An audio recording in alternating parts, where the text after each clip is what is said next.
Umekuwa ukiusikia sana mlango bahari wa Hormuz wakati wa mgogoro huu unaoendelea Mashariki ya Kati, mgogoro unaohusisha mataifa Marekani, Israeli dhidi ya taifa la Iran. Sasa moja kati ya kete ngumu ambayo taifa la Iran wameicheza katika vita hii ni kufunga mlango bahari wa Hormuz.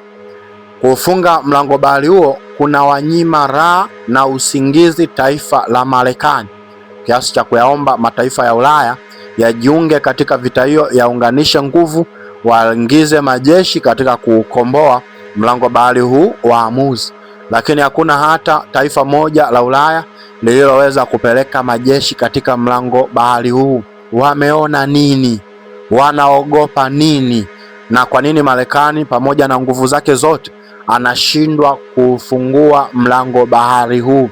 Siri kubwa hasa iliyopo katika mlango bahari huu ni ipi? Kiburi cha Iran na jeuri ya Iran katika mlango bahari huu kinatokana na nini? Basi leo tunaenda kuangalia simulizi za mlango bahari huu wa Hormuz na historia yake na umuhimu wake katika uchumi wa dunia ya sasa, ambapo tunaenda kuangalia vizuri sana mlango bahari huu, ili wakati wa vita hii inapoendelea, utakaposikia mlango bahari wa Hormuz, basi utakuwa unapata picha kamili na kile kinachoendelea. Hii ni Ulimwengu TV, nyumba ya maarifa. Kama hujasubscribe, basi subscribe channel na kushare kwa watu wengine. Hapa ni sehemu ambapo maarifa yanapatikana nje. Mlango bahari wa Hormuz tunaweza tukasema mshipa wa uhai wa uchumi wa dunia. Mshipa wa uhai wa uchumi wa dunia. Labda kwanza nianze na historia ya mlango bahari huu, na ninapoanza na historia ya mlango bahari huu, siwezi nikaianza historia bila kutaja nini maana ya neno Hormuz. Neno Hormuz lina asili ya Kiajemi. Inasemekana limetokana na jina la mungu wa kale wa Kiajemi. Mungu huyo wa kale wa Kiajemi alikuwa anajulikana kama mungu wa hekima na mwanga, aliyeitwa Ahura Mazda. Huyo mungu wa hekima na mwanga aliitwa Ahura Mazda, ambapo ndo imezaa jina hili Hormuz. Lakini katika lugha ya kale ya Kiajemi, neno Hormuz lilimaanisha Mungu au mamlaka ya juu. Kihistoria, jina hili pia linatumiwa na ufalme tajiri wa kibiashara uliokuwepo katika kisiwa cha Hormuz miaka ya 1300. Kwa hiyo kulikuwa na kisiwa cha Hormuz kilikuwa kinatumiwa na ufalme tajiri sana miaka hiyo kibiashara, miaka ya 1300. Sasa mlango bahari huu upo wapi leo hii? Mlango huu ulipo, mlango huu wa Hormuz ni njia nyembamba ya maji inayounganisha guba ya Kiajemi na guba ya Oman, kisha kuelekea bahari ya Hindi, ambapo upande wa kaskazini unapakana na nchi ya Iran na upande wa kusini unapakana na Oman na falme za Kiarabu UAE. Sasa ukubwa wa mlango bahari huu, sehemu yake ni nyembamba zaidi, ina upana wa takriban kilomita 33 tu. Yaani upana wa bahari hii ni kilomita 33 pekee. Ndio maana unaitwa mlango, kwa sababu hakunaga mlango mpana. Umeona, mlango lazima uwe mwembamba. Kwa kilomita 33 kwa upande wa bahari ni sehemu ndogo sana. Lakini njia halisi ya meli kupita huwa ni nyembamba zaidi, ambapo inakadiriwa meli moja inakuwa na upande wa kilomita 3. Takriban kilomita 3 kwa kila upande kwa meli moja. Unaweza ukaona jinsi ambavyo mlango bahari huu ulivyo mwembamba na ulivyojibana. Historia ya mlango bahari huu, ambapo historia inayofahamika zaidi kipindi ambacho cha Mashariki ya Kale zimekuwa ni mataifa makubwa sana duniani.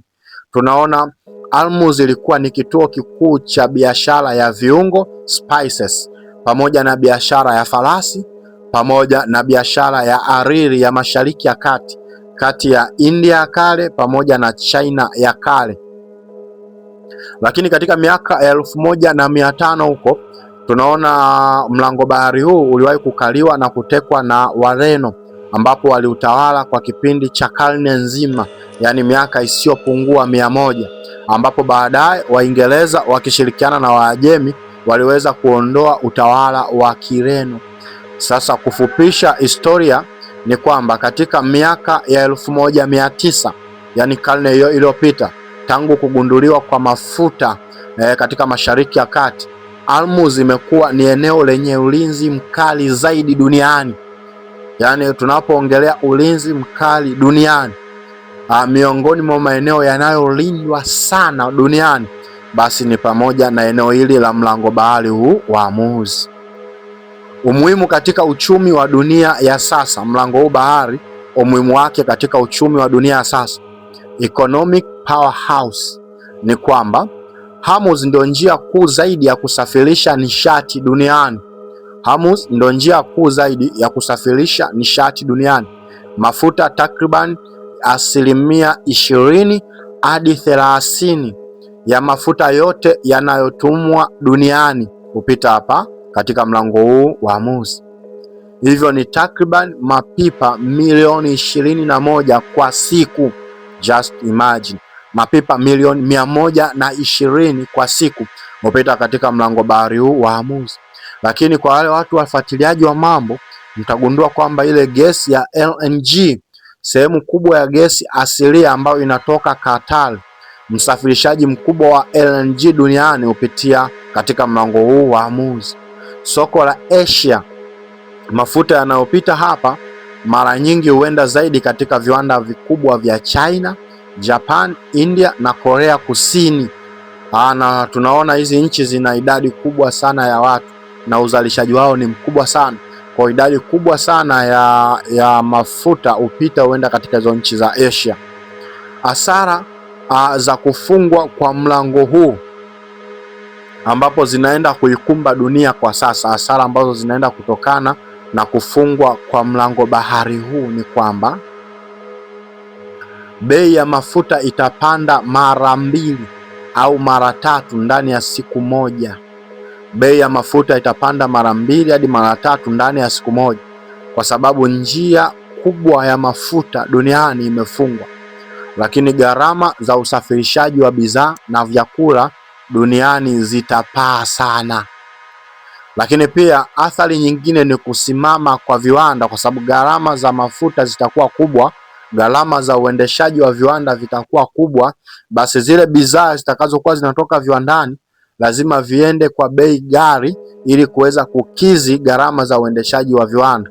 Hasa kwa sababu zile bidhaa zitakuwa bei ghali, kuna baadhi ya bidhaa zitashindwa, wananchi watashindwa kuzimudu. Hasa watakapokuwa wanashindwa kuzimudu, itabidi kiwanda kisimamishe kazi kwanza, kisimamishe kuzalisha. Hii ni miongoni mwa hasara zitakazotokea endapo huu mlango wa Hormuz utaendelea kufungwa kwa muda mrefu.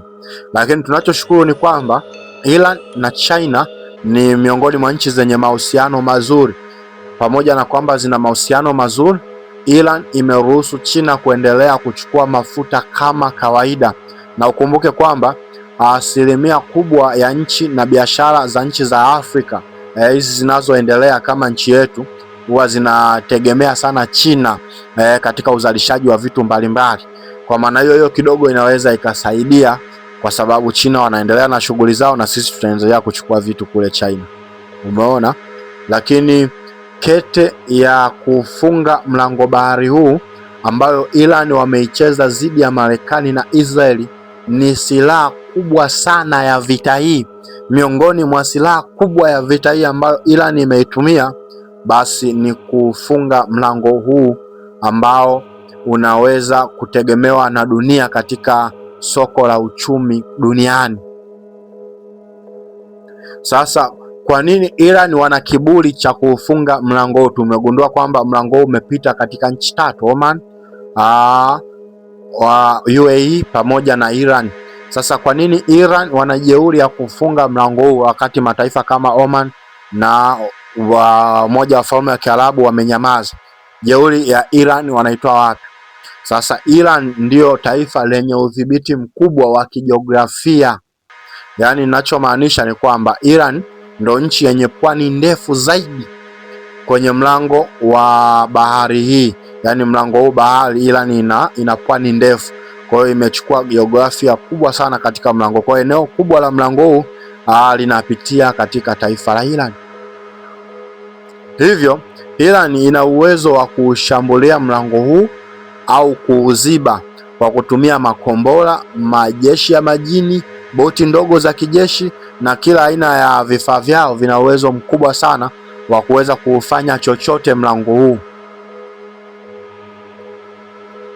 Sasa siri nyingine ambayo Iran wameicheza karata yao, ambapo Iran inajua kuwa Marekani na Israeli zina nguvu kubwa ya kijeshi, zina nyuklia, zina vifaa vingi sana, lakini hazina nguvu ya kuzuia bei ya mafuta isipande. Yaani Marekani analo jeshi kubwa, ana silaha nyingi, ana vifaa vingi, ana teknoloji kubwa ya kupambana vita, ana uwezo huo, ana bajeti kubwa ya kuendesha vita, lakini hana uwezo wa kuzuia kupandisha bei ya mafuta. Kwa hiyo kupandisha kwa bei ya mafuta, mwenye uwezo huo mkubwa sana ni Iran. Kwa Iran anaona unanipiga huku, sasa mimi acha sasa nikuonyeshe kwamba mimi nina akili na mimi sikurupuki, nafunga huu mlango, alafu wewe shusha bei ya mafuta. Unajua taifa linaloongoza kwa uchimbaji na uzalishaji wa mafuta mengi duniani ni taifa la Marekani, lakini halina uwezo wa kuzuia bei ya mafuta kupanda. Pia Iran anaona kwamba wakati vita inaendelea, inamaanisha mimi naweza nikashindwa kuendelea biashara za kuuza mafuta, naweza nikashindwa kuendesha biashara ya kuuza mafuta, kwa sababu muda mrefu nitakuwa niko bize kushughulikia swala la vita. Kwa sababu muda mrefu nitakuwa bize kushughulikia swala la vita, sitakuwa na uwezo wa kuuza mafuta. Basi kama mimi sitaweza kuuza mafuta kwa sababu ya hii vita, basi hakuna taifa lingine lolote litakaloweza kufanya biashara kupitia mlango huu. Hiyo kitu nafunga. Kwa ndicho alichokifanya Iran, kwamba sasa kwa sababu mimi siwezi kufanya biashara, afu nyinyi mtafanyaje biashara? Hamna biashara kufanyika. Kwa hiyo ndo jeuri ambayo Iran ameionyesha mpaka sasa hivi katika vita hiyo. Kwa tunaona mataifa yote yanaogopa sasa kuingiza meli zao katika mlango bahari wa Hormuz. Meli yoyote inayoingia lazima iwe na kibali kutoka katika taifa la Iran, kibali cha kuingia na kutoka katika mlango huo. Kwa hiyo tunapoongelea mgogoro wa vita hii, unaposikia mlango bahari umefungwa, basi hiyo ndo nguvu kubwa ya mlango bahari huu inayochangia moja kwa moja katika athari za uchumi wa dunia ya sasa. Katika taifa letu tumeona bei za mafuta zimeshatangazwa mpya, hasa tuanze kutegemea kupanda kwa bidhaa. Hivi karibuni zitaanza kutangazwa bidhaa zimepanda kuliko kawaida. Hii ni miongoni mwa sababu zinazotokana na vita na mgogoro unaoendelea katika Mashariki ya Kati.